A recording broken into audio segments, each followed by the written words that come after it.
Hello everyone, स्वागत है आपका यूपीएससी हिंदी में। हम लोग देख रहे हैं 108 दिन की सीरीज़, जिसमें हम लोग स्पेशली फोकस कर रहे हैं यूपी पीसीएस, आरओ आरओ तथा अन्य जो भी आपके स्टेट सर्विसेज के एग्ज़ाम्स आने वाले हैं। ठीक है, हम लोग यहाँ पे देख रहे हैं पर्यावरण। आज है लेक्चर 3 पर्यावरण का। यहाँ पे मैं आपको एक शॉर्ट फॉर्म में बताना चाहती हूँ कि कौन कौन से टॉपिक्स हम लोग कवर करने वाले हैं। ठीक है, तो यहाँ पे जो सबसे पहला घटना चक्र से ही रिलेटेड सभी टॉपिक्स हैं। यहाँ पे देख सकते हैं, अगर आपने पर्यावरण की बुक देखी होगी घटना चक्र की, तो जो उसमें पहला टॉपिक है वो है पर्यावरण और सतत विकास से संबंधित। ठीक है, इसके बाद नेक्स्ट टॉपिक, इसी में बहुत सारी चीज़ें दी हुई है, जैसे पर्यावरण क्या होता है, एसडीजी गोल्स के बारे में हम लोग पढ़ेंगे, चक्र के बारे में पढ़ेंगे, यहाँ पे कार्बन और जल चक्र, साथ ही वायुमंडल के बारे में, पर्यावरण सुरक्षा के बारे में, अर्थ समिट और रियो समिट, ये सभी जो समिट है और जो चीज़ें होती है, जैसे कि कोई सम्मेलन होता है या फिर कोई इंटरनेशनल बॉडी बनाई जाती है जो पर्यावरण से संबंधित हो, इसके लिए मैंने एक पर्टिकुलर लेक्चर बना के रखा हुआ है। मतलब ये एक ही लेक्चर में हम लोग सारी जो चीज़ें हैं इससे रिलेटेड कवर कर लेंगे। ठीक है, जितने भी प्रोटोकॉल हुए हैं या कोई समझौता हुआ है वो सब हम लोग देखेंगे। फिर आता है एजेंडा 21, रियो +20, संगठन और संस्थाएं। ठीक है, ये सभी हम लोग एक लेक्चर में देखने वाले हैं। और पर्यावरण संरक्षण अधिनियम। ठीक है, तो जितने भी अधिनियम होंगे इसके लिए मैं एक सेपरेट वीडियो बना दूंगी, और कुछ और मिसलेनियस टॉपिक। फिर आता है पारिस्थितिकी, जिसमें हम लोग इकोलॉजी के बारे में पढ़ेंगे, तो इसके घटक क्या होते हैं, तंत्र क्या होता है, खाद्य श्रृंखला, जाल, ऊर्जा का प्रवाह, पोषण स्तर और पिरामिड। यहाँ पे जैविक आवर्धन, जैसे लास्ट लेक्चर में मैंने आपको पढ़ाया था, बायो मैग्निफिकेशन और बायो एक्यूमुलेशन, जैविक अनुक्रमण आता है। ये आज के लेक्चर में हम लोग देखेंगे। इकोलॉजिकल सक्सेशन क्या चीज़ होती है, जैविक अनुक्रमण कहा जाता है। फिर उसके बाद आता है परिस्थिति के कुछ आंदोलन हुए हैं, जैसे कि चिपको मूवमेंट हुआ था, ये सभी आंदोलन के बारे में भी हम लोग देखेंगे। फिर आता है बायोडाइवर्सिटी, जैव विविधता कहते हैं इसको, इसके संरक्षण से संबंधित इन सीटू एक्स सीटू संरक्षण से संबंधित जो भी चीज़ें हैं। रामसर साइट के बारे में जानेंगे, नेशनल पार्क और वाइल्ड लाइफ सेंचुरी, राष्ट्रीय उद्यान और अभयारण्य के बारे में हम लोग पढ़ेंगे। और ये सभी जो एक्ट हैं, प्रोटोकॉल हैं, या फिर प्रोजेक्ट टाइगर चलाया जाता है, प्रोजेक्ट हाथी चलाया जाता है, या फिर कुछ और भी इस तरह से टर्टल से रिलेटेड भी प्रोजेक्ट हैं, वो भी सब हम लोग देखेंगे। फिर आता है क्लाइमेट चेंज और ग्रीन हाउस इफ़ेक्ट, जलवायु परिवर्तन और हरित गृह प्रभाव जो है उसके बारे में हम लोग जानेंगे।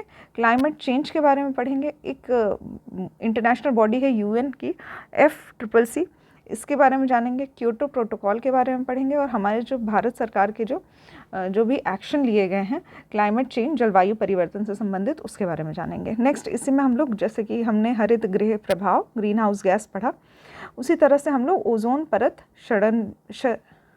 ओजोन लेयर डिप्लीशन भी देखेंगे।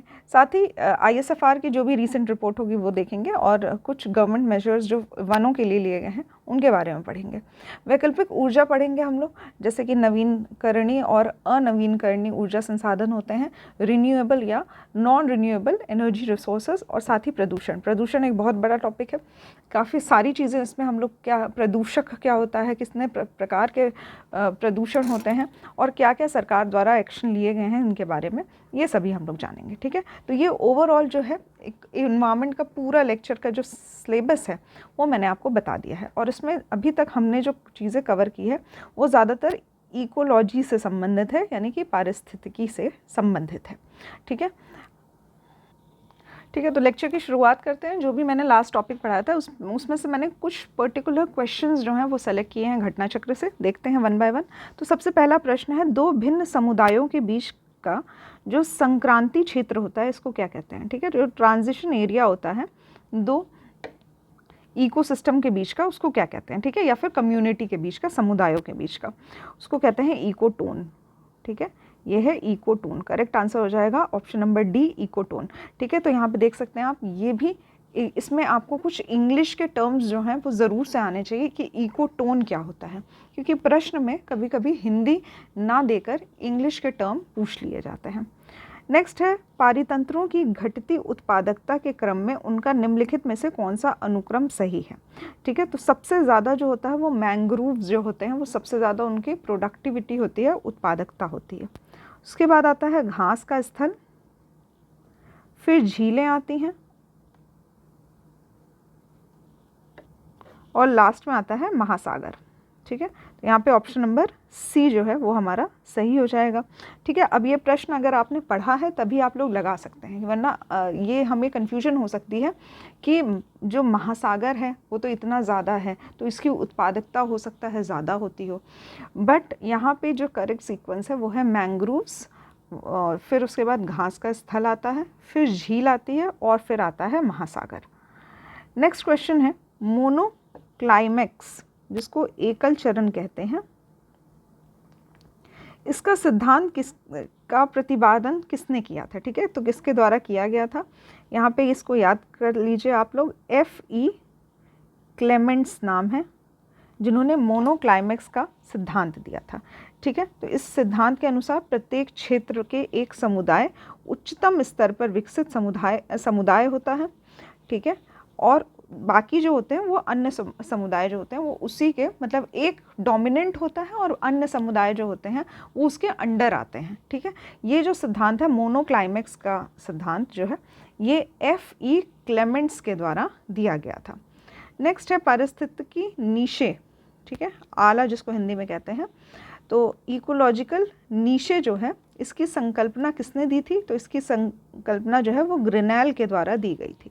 ठीक है, नीशे जो है शब्द का सर्वप्रथम प्रयोग जो है वो जोसेफ ग्रिनेल के द्वारा दिया गया था और ये वर्ष 1917 में प्रस्तुत किया गया था। ठीक है, जिसे इन्होंने सूक्ष्म आवास माइक्रो हैबिटेट कहा था। ठीक है, यहाँ पे नीशे के बारे में भी हमने पिछले लेक्चर में देखा है। आज के लेक्चर में स्टार्ट करते हैं नाइट्रोजन साइकिल से। एक शॉर्ट फॉर्म में मैं आपको बता देती हूँ नाइट्रोजन साइकिल होती क्या है। तो जैसे कि कोई भी चक्र जो होता है वो कुछ इस तरह से होता है कि कहीं से शुरुआत होती है, एक जगह से शुरुआत होती है। हमेशा हम लोग वातावरण से शुरुआत कर सकते हैं या फिर किसी एक पेड़ से शुरुआत कर सकते हैं। ठीक है, तो लेट्स सपोज कि यहाँ पे एक कोई पेड़ है, अभी इस पेड़ के द्वारा और इस पेड़ के द्वारा कुछ नाइट्रोजन के कंपाउंड लिए जाएंगे और साथ ही इस पेड़ के द्वारा कुछ नाइट्रोजन के कंपाउंड दिए जाएंगे। फिर ये एटमॉस्फेयर में मिक्स होगा और वापस से ये चक्र चलता रहेगा। ठीक है, तो यहाँ पे जो पूरा एक सीक्वेंस होता है उसके बारे में हम लोग जानेंगे। तो यहाँ पे एक पेड़ है जिसको किसी एनिमल के द्वारा खाया गया, किसी जानवर के द्वारा खाया गया, तो फिर क्या होगा कि जानवर जब मर जाएगा, डिकम्पोज हो जाएगा, तो ये अमोनियम आयन में कन्वर्ट हो जाएगा। ठीक है, NH4+।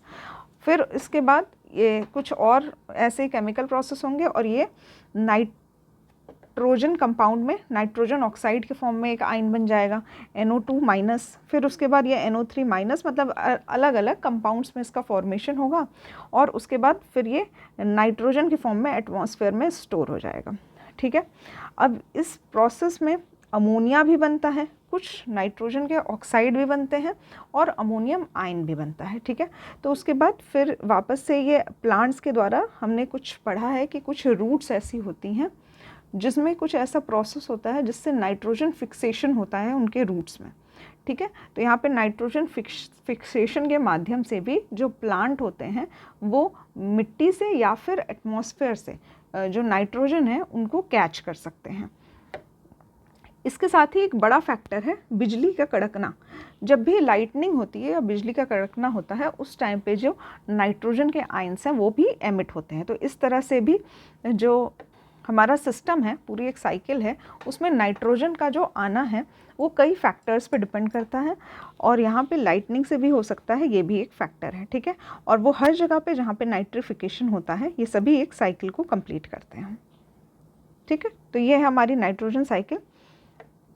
इसमें प्रश्न कुछ इस प्रकार से बनते हैं कि कौन से ऐसे बैक्टीरिया हैं जो कि नाइट्रोजन को जो वातावरण की नाइट्रोजन है, फ्री नाइट्रोजन है, उसको चेंज करते हैं, कुछ इस फॉर्म में बदल देते हैं कि प्लांट्स जो हैं वो उसको आराम से इजीली कैप्चर कर सकें। ठीक है, तो यहाँ पे मैं आपको बता देती हूँ नाइट्रोजन जो है वो फ्री स्टेट में, मतलब डायरेक्ट फ्री स्टेट में नाइट्रोजन नहीं लिया जा सकता है। इसके लिए नाइट्रोजन की फिक्सेशन की ज़रूरत होती है और कुछ बैक्टीरिया का यूज़ किया जाता है। कुछ बैक्टीरिया का नाम जैसे कि, ठीक है, तो यहाँ पे कुछ बैक्टीरिया एज़ोटोबैक्टर, हिंदी में भी इसको यही कहते हैं, और क्लोस्ट्रीडियम। ठीक है, ये दोनों ही नाम याद रखिए। ये बैक्टीरिया जो है ये नाइट्रोजन को के फिक्सेशन का काम करते हैं। इसके बाद आता है कुछ नीले हरे शैवाल हैं जिसको ब्लू ग्रीन अलगी कहा जाता है। इसमें आते हैं एनाबेना और स्पिरुलिना। ठीक है, ये जो स्पिरुलिना है ये एज ए सुपर फूड भी यूज़ किया जाता है। ठीक है, तो जब भी अगर नासा के द्वारा स्पेस में भेजा जाता है लोगों को, तो जो खाने के लिए दिया जाता है वो कुछ इसी तरह का सुपर फूड दिया जाता है उनको, जो कि ज़्यादा समय तक उनको एनर्जी प्रदान कर सके और कम स्टोरेज में भी आ सकता है। ठीक है, तो यहाँ पे स्पिरुलिना जो है वो एक ब्लू ग्रीन अलगी है। इस पे डायरेक्ट क्वेश्चन पूछे जाते हैं कई बार, ये प्रीवियस ईयर में क्वेश्चन आपसे पूछे गए हैं। तो अजोटोबैक्टर, क्लॉस्ट्रीडियम, एनाबेना और स्पिरुलिना, ये सभी नाम जो हैं वो काफ़ी इंपॉर्टेंट है। नेक्स्ट आता है वायुमंडल या फिर एटमॉस्फेयर का कॉम्पोजिशन क्या है। तो इसके बारे में हम लोग देखेंगे। कुछ गैस हैं और उसके कुछ प्रतिशत दिए हुए हैं। ठीक है, यहाँ पे इंपॉर्टेंट इसलिए क्योंकि इस पर भी क्वेश्चन पूछे जाते हैं। ठीक है, तो यहाँ पे नाइट्रोजन जो है वो 78.08% है, प्रतिशत है। ऑक्सीजन जो है वो 20.95% है, जिसको कभी कभी 21% भी ले लिया जाता है। ठीक है, और इसको 78% ले लिया जाता है। ठीक है, अब जो मेन कॉम्पोजिशन है वो तो इन्हीं दोनों से पूरी हो गई, 78% और 21%। इसके बाद आता है आर्गन। ध्यान दीजिएगा, आर्गन गैस जो है वो इसके बाद आती है, ऑर्गन। ठीक है, वो है 0.93%, 0.93%। इसके बाद आता है कार्बन डाइऑक्साइड।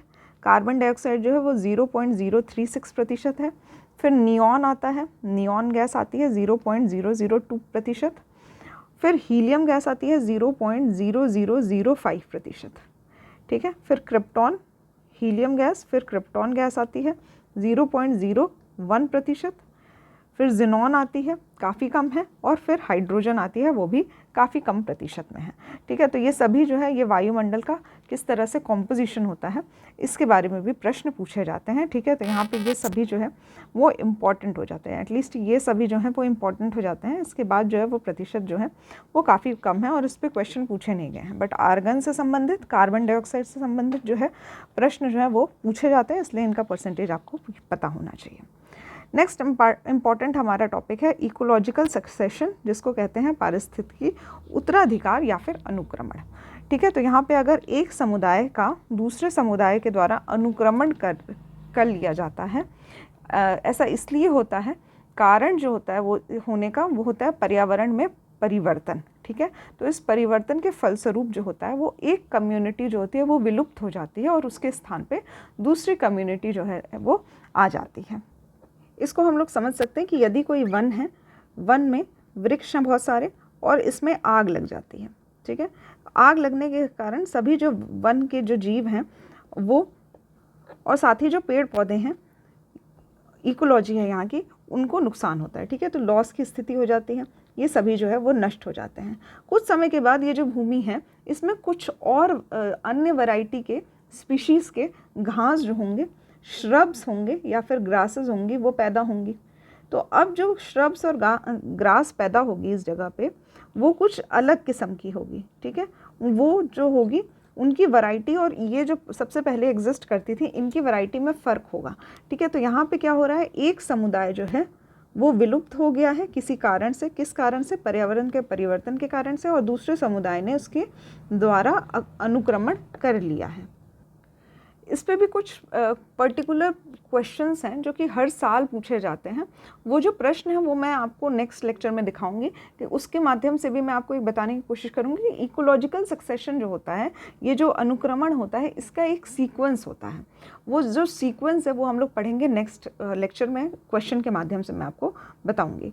नेक्स्ट यहाँ पे स्टार्ट करेंगे हम लोग एक्वेटिक इकोसिस्टम। ठीक है, तो जल में जो भी इकोसिस्टम होता है, पारिस्थितिकी तंत्र जो होता है जल में, वो अब हम लोग देखेंगे। तो सबसे पहले यहाँ पे समझते हैं कि स्वच्छ जल पारिस्थितिकी तंत्र क्या होता है और खारे जल का तंत्र क्या होता है। ठीक है, तो यहाँ पे फ्रेश वाटर इकोसिस्टम जो होता है, वहाँ पे जो सॉल्ट का कंटेंट होता है, ठीक है, जो नमक का कंटेंट होता है, पहले तो इसको नापने का जो यूनिट है वो याद रखिए, पार्ट्स पर 1000। तो पीपीटी की बात कर रहे हैं हम लोग, पीपीटी।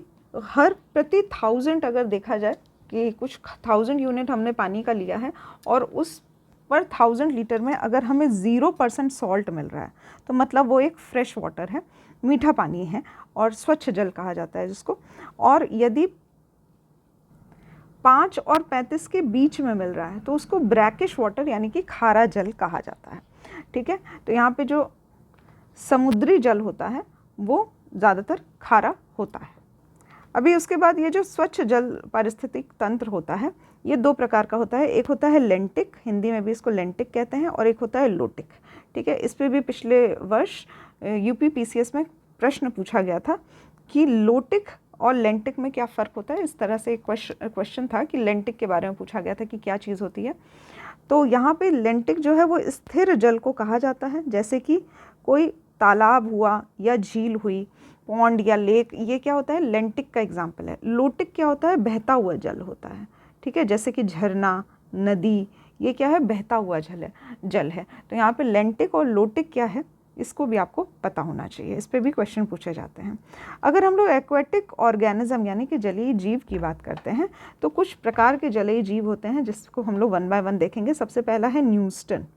ठीक है, तो न्यूस्टन जो है यहाँ पे तैरने वाले जो जीव या पौधे होते हैं जो कि पानी के सबसे ऊपर वाले परत में होते हैं। ठीक है, पानी के ऊपर की परत में आपने देखा होगा कि कुछ जीव जो होते हैं, छोटे जीव, वो तैर रहे होते हैं, उसको कहते हैं न्यूस्टन। ठीक है, न्यूस्टन। दूसरा होता है प्लैंकटन। प्लैंकटन जो होता है वो एक तरह का जीव होता है जो कि पानी में पाया जाता है। तो प्लैंकटन में 2 तरह के होते हैं, एक होता है फाइटोप्लैंकटन और एक होता है जूप्लैंकटन। ठीक है, तो फाइटोप्लैंकटन में कुछ पौधे आते हैं, जैसे कि एल्गी आती है, शैवाल आती है, ये सभी जो हैं ये फाइटोप्लैंकटन होते हैं। और जूप्लैंकटन में प्रोटोजोआ आता है, क्रस्टेशियन आते हैं, तरंग या नदी के स्ट्रीम के फ्लो के साथ बहते हैं ये। ठीक है, तो यहाँ पे देख सकते हैं आप कि कभी कभी जब नदी की लहर आती है तो उसके साथ साथ कुछ छोटे छोटे जो ऑर्गेनिजम्स हैं, जो जीव हैं, वो भी चले आते हैं। तो वो जो छोटे जीव होते हैं जिसको हम लोग देखा होगा आपने कि सी फूड की तरह भी उसको यूज़ किया जाता है। तो यहाँ पे ये जो छोटे जीव हैं, जैसे छोटे केकड़े हुए या फिर स्नेल हुआ, तो ये क्या होते हैं, जू प्लैंकटन में आते हैं। फिर आता है पेरीफाइटन। पेरीफाइटन तो ये पानी के भीतर किसी चट्टान से जुड़े हुए जो जीव होते हैं उनको पेरीफाइटन कहा जाता है। ठीक है, उसके बाद आता है नेक्टन। नेक्टन क्या होता है कि वो जो मछलियाँ होती हैं या फिर बड़ी मछलियाँ या छोटी मछलियाँ जो तैरने की शक्ति जिनके पास होती है, ठीक है, जो पानी की विपरीत दिशा में भी चल सकती हैं। अभी तक जितना हमने पढ़ा तो एक तो था कि ये तैर रहे हैं पानी की सतह पे, एक ये जो प्लैंकटन है ये जिस तरफ पानी जा रहा है उस तरफ ही चले जा रहे हैं। पेरीफाइटन जो है ये पानी की सतह पर नहीं होके सबसे नीचे की जो सतह है उस पे हैं।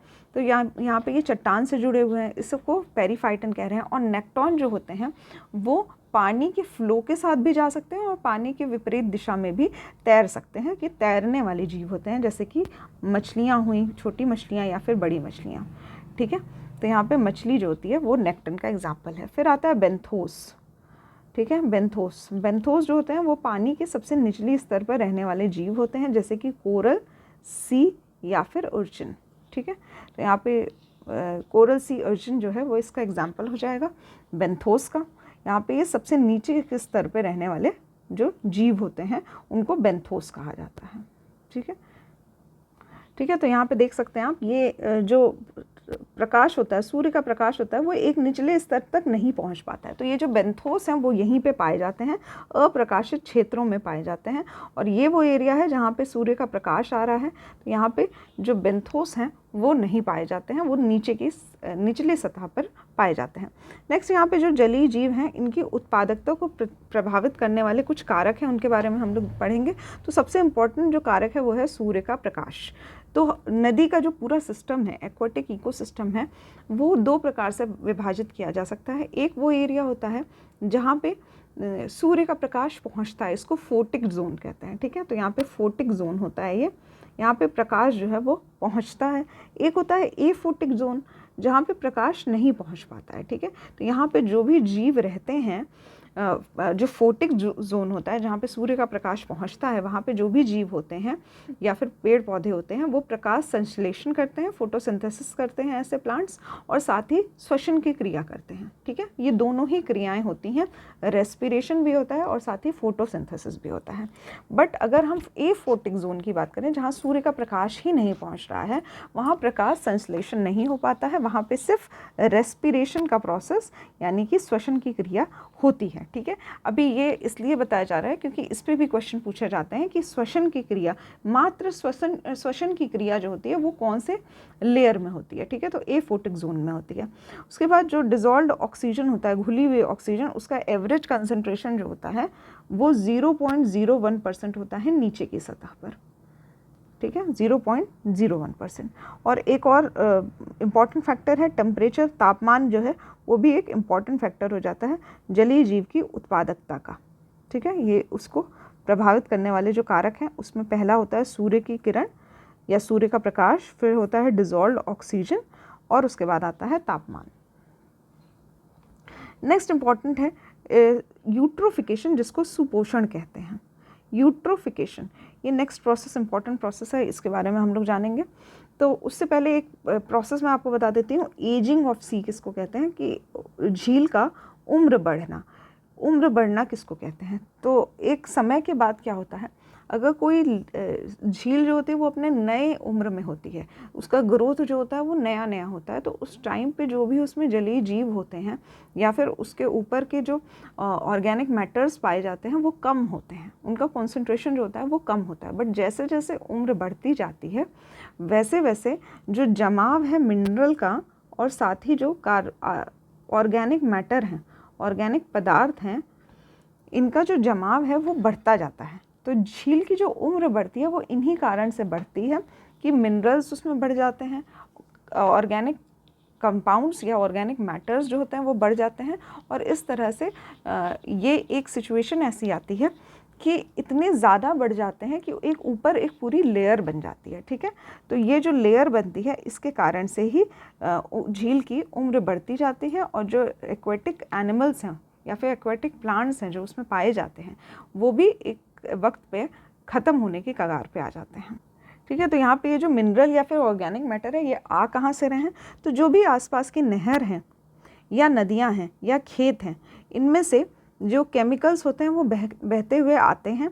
यहाँ पे देख सकते हैं आप कि खेतों में अक्सर कुछ फर्टिलाइज़र यूज़ किए जाते हैं, यूरिया यूज़ किया जाता है जिसमें नाइट्रोजन होता है, एनपीके होता है, नाइट्रोजन, फॉस्फोरस और पोटेशियम खाद की तरह यूज़ किए जाते हैं।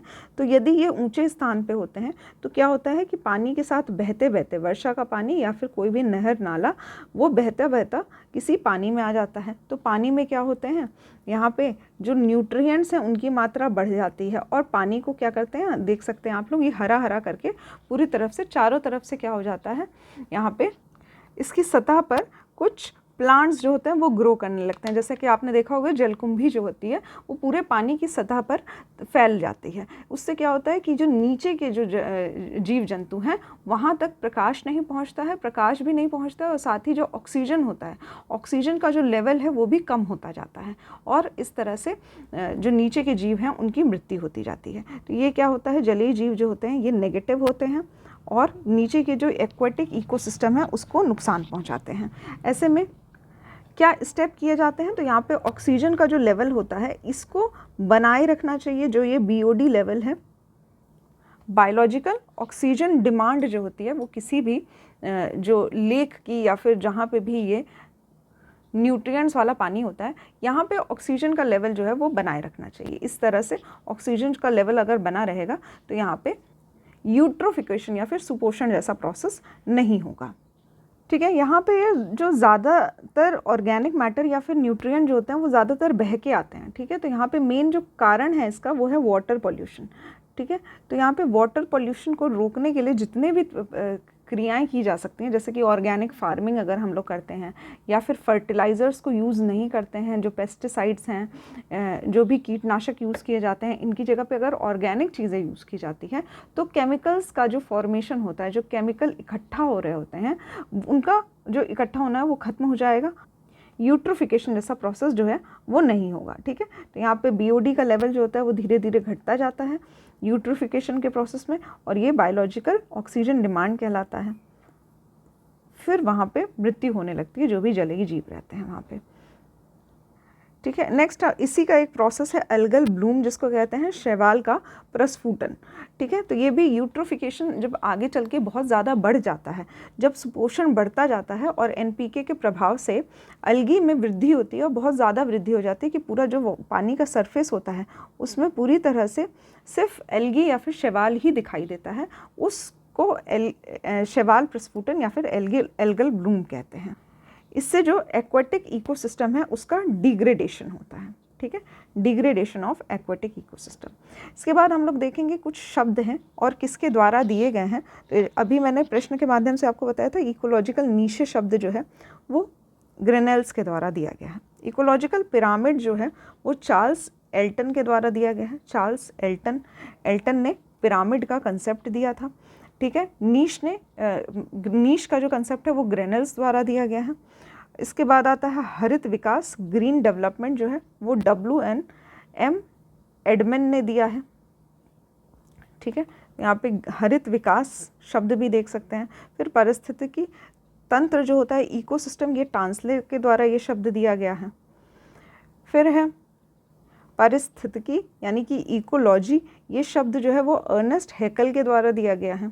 इकोलॉजी जो है वो हैकल के द्वारा दी गई है और इकोसिस्टम जो है वो टांसले के द्वारा दिया गया है। फिर जैव विविधता की बात करते हैं तो ये जो है बायोलॉजिकल डाइवर्सिटी, बायोडाइवर्सिटी जिसको कहते हैं, ये दासमैन के द्वारा दिया गया है ये शब्द। नेक्स्ट है हॉटस्पॉट। हॉटस्पॉट जो शब्द है, हॉटस्पॉट मतलब वो एरिया जहाँ पे बायोडाइवर्सिटी जो होती है, जैव की विविधता जो होती है वो बहुत ज़्यादा पाई जाती है, ऐसे जगहों को हॉटस्पॉट कहते हैं। जैसे कि वेस्टर्न घाट्स जो है हमारा, पश्चिमी घाट, वो क्या है एक हॉटस्पॉट में आते हैं क्योंकि इसमें कई वैरायटी पाई जाती है वहाँ पे। ये नॉर्मल मायर्स के द्वारा दिया गया था, ठीक है, नॉर्मल मायर्स के द्वारा ये शब्द दिया गया था 1988 में। इसके बाद कुछ हम लोग UN के द्वारा कुछ सस्टेनेबल गोल्स दिए गए हैं, इनके बारे में हम लोग पढ़ेंगे। Sustainable development goals 17 SDG goals हैं, टोटल 17 हैं। सस्टेनेबल डेवलपमेंट जो कंसेप्ट दिया गया है इस पे भी कई प्रश्न पूछे जाते हैं। नेक्स्ट लेक्चर में मैं कोशिश करूंगी कि सस्टेनेबल डेवलपमेंट से जो भी प्रश्न पूछे गए हैं वो भी मैं आप लोगों के लिए इस लेक्चर में लेके आऊँगी, ठीक है। तो यहाँ पे सस्टेनेबल गोल्स देख सकते हैं हम लोग, 17 गोल्स दिए गए हैं UN के द्वारा। यहाँ पे 2016 में ये जो कंसेप्ट है ये विकसित किया गया था 16 में, और इंडिया में भी ये 2016 1 जनवरी 2016 में अडॉप्ट किया गया था, और 2030 तक ये लक्ष्य पाने का, ये टारगेट्स जो हैं वो अचीव करने का लक्ष्य बनाया गया है 2030 तक, ठीक है। तो यहाँ पे जो सबसे पहला लक्ष्य है इसको सीक्वेंस में ही याद करिएगा क्योंकि सीक्वेंस भी अक्सर पूछ लिया जाता है कि 7th SDG गोल कौन सा है या फिर 12th SDG गोल कौन सा है, ठीक है। तो ये सीक्वेंस ज़रूर आपको पता होना चाहिए। यहाँ पे जो सबसे पहला है वो है गरीबी नहीं, मतलब गरीबी को हटाना है, नो पॉवर्टी जो है वो हमारा पहला SDG गोल है। उसके बाद आता है भूखमरी, तो सबसे पहले भूखमरी, गरीबी हटाएंगे, दूसरी भूखमरी हटाएंगे, ज़ीरो हंगर। और जब गरीबी और भूखमरी दोनों ही हट चुकी है तो उसके बाद एक अच्छा स्वास्थ्य के प्रति हम लोग गोल बनाएंगे, यानी नेक्स्ट जो थर्ड है हमारा वो है गुड हेल्थ। उसके बाद आता है स्वास्थ्य भी अच्छा है तो उसके बाद आता है क्वालिटी एजुकेशन, यानी कि एजुकेशन की जो भी क्वालिटी है उसको बढ़ाया जाएगा। क्वालिटी एजुकेशन जब प्रोवाइड कर दिया है तो जेंडर की इक्वालिटी की भी बात कर ली जाए तो यहाँ पे जेंडर इक्वालिटी जो है वो 5वां हमारा SDG गोल है। छठा जो हमारा SDG गोल है वो है स्वच्छ पानी, ठीक है, इसको डायरेक्ट याद कर लीजिए, 6th पे आता है स्वच्छ पानी, क्लीन वाटर की बात करता है। 7 जो है वो अफोर्डेबल और क्लीन एनर्जी की बात करता है, 7 जो है वो अफोर्डेबल और क्लीन एनर्जी, ठीक है, तो यहाँ पे एनर्जी की बात हो रही है। और 8th है हमारा decent work and economic growth, ठीक है, decent work and economic growth की बात करता है SDG 8। 9 जो है वो इंडस्ट्री के इंफ्रास्ट्रक्चर की बात करता है, इंडस्ट्री इंफ्रास्ट्रक्चर। 10th जो है वो रिड्यूस इनइक्वालिटी की बात करता है, इनइक्वालिटी को रिड्यूस करने की बात करता है। और हमारा जो 11th SDG गोल है वो सस्टेनेबिलिटी, शहर और कम्युनिटी की सस्टेनेबिलिटी की बात करता है, ठीक है, यहाँ पे सस्टेनेबिलिटी की बात कर रहा है। 11th SDG गोल। जो 12th SDG गोल है वो रिस्पॉन्सिबल कंजप्शन और प्रोडक्शन की बात कर रहा है, ठीक है। रिस्पॉन्सिबल कंजप्शन और प्रोडक्शन की बात कर रहा है। 13th SDG जो है वो क्लाइमेट एक्शन की बात कर रहा है, क्लाइमेट एक्शन। 14th में पानी के भीतर के जीवन की बात हो रही है, life under water. 15th SDG जो है वो धरती के ऊपर के जीवन की बात हो रही है, लाइफ ऑन लैंड की बात कर रहे हैं। 16वां जो SDG है वो शांति और शांति से संबंधित इंस्टीट्यूशन की बात करता है, यहाँ पे पीस की बात हो रही है। 17th जो SDG गोल है उसमें पार्टनरशिप और गोल्स से संबंधित जो है, पार्टनरशिप गोल्स से संबंधित जो है कुछ बातें लिखी गई है। तो ये सभी गोल्स जो हैं SDG गोल्स, इन पे भी डायरेक्ट प्रश्न पूछे जाते हैं, ठीक है। तो आज के लेक्चर में बस इतना ही पढ़ेंगे हम लोग। कुछ क्वेश्चंस मैं आप लोगों से पूछूंगी जिसका आंसर आप लोग ज़रूर से कमेंट बॉक्स में करिएगा। पहला प्रश्न है नीले हरे शैवाल से रिलेटेड। जो ब्लू ग्रीन अलगी है, आपको 2 नाम बताने हैं जो कि नाइट्रोजन फिक्सेशन का काम करते हैं, ठीक है। 2 नाम मैंने आपको बताए हैं, ये दोनों ही नाम आपको कमेंट बॉक्स में बताने हैं। दूसरा है SDG 13 किससे संबंधित है और SDG 5 किससे संबंधित है, ठीक है। ये दोनों ही SDG आपको बताने हैं। तीसरा आपको बताना है वायुमंडल में कितने प्रतिशत आर्गन और कार्बन डाइऑक्साइड, ठीक है, आर्गन और कार्बन डाइऑक्साइड मौजूद होती है, ठीक है। नॉर्मल एटमॉस्फेयर की बात की जा रही है यहाँ पे। ये सभी प्रश्न जो हैं इनका जो आंसर है वो मैंने लेक्चर के टाइम पे ऑलरेडी आपको दे दिया है। तो यहाँ पे मैं ये सभी बातें पे लेक्चर आपको बता चुकी हूँ। यहाँ पे आपको बस आंसर करना है कमेंट बॉक्स में।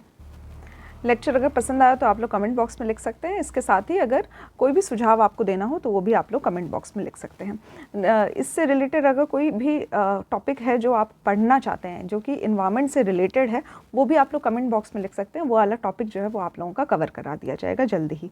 तो जो भी आपको समस्याएँ हों वो आप लोग कमेंट बॉक्स में ज़रूर से लिखिएगा। आज के लेक्चर में बस इतना ही। रिविज़न के लिए आप लोग घटना चक्र फॉलो कर सकते हैं। टेस्ट सीरीज़ में अगर इन्वायरमेंट से संबंधित कोई भी प्रश्न मिलते हैं और प्रीवियस ईयर क्वेश्चन, ठीक है, तो यहाँ पे भी सेम सीक्वेंस आपको फॉलो करना है। प्रीवियस ईयर क्वेश्चन लगाने हैं, साथ ही घटना चक्र के क्वेश्चन करने हैं। और जो भी आप लोगों ने अगर टेस्ट सीरीज़ कोई ज्वाइन किया तो वहाँ पे इन्वायरमेंट का कोई पोर्शन होगा तो वो ज़रूर से करना है आपको, ठीक है। यहाँ पे ये सभी जो है वो मिक्स्ड कंपोजिट करके आपकी तैयारी करवाते हैं। यहाँ पे नोट्स के माध्यम से आपको पढ़ाया जा रहा है, बट प्रश्न करना जो होता है वो ज़रूरी होता है। आज के लेक्चर में बस इतना ही। Thank you for watching the lecture. Thank you, धन्यवाद।